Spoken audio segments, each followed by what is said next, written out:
Hey guys, we're going to talk about triangles and interior angles and the measurements. Sometimes you need to find the measurements of interior angles. By the way, interior means inside, so we're talking about angles inside the triangle.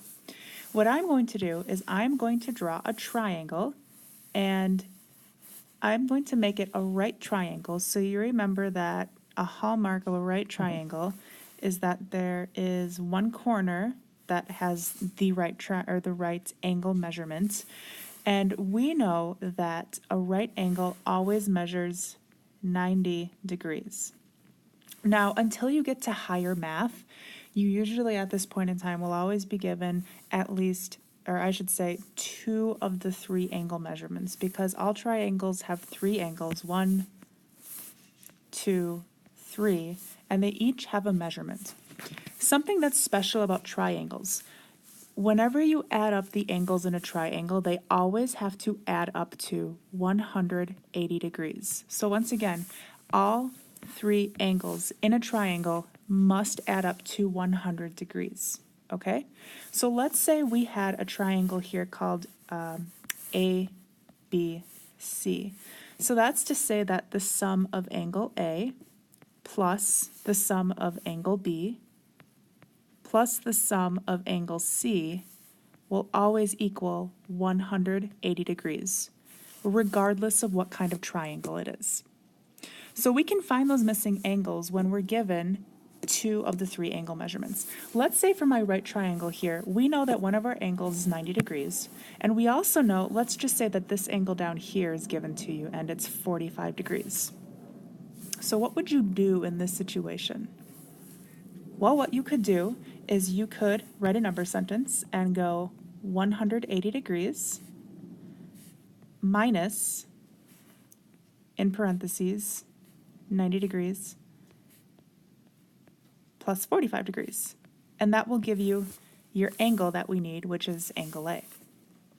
So if you do that in your head, and do it in your head really quick, 90 plus 45 would be 135. So 180, take away 135.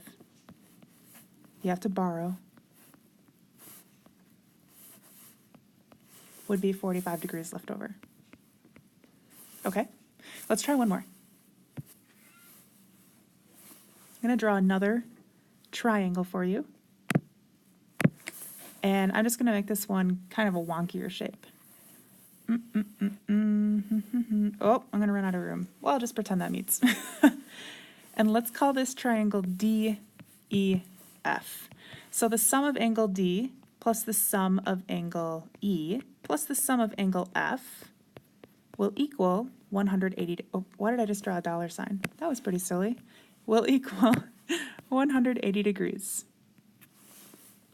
Let's say that angle D, and I'm just guessing here, measures, it looks to be about a right angle, but let's just say for kicks and giggles it's a little bit less, or a little bit more actually. So let's say that angle D measures 110 degrees, and angle E measures 25 degrees. So we need to find angle F.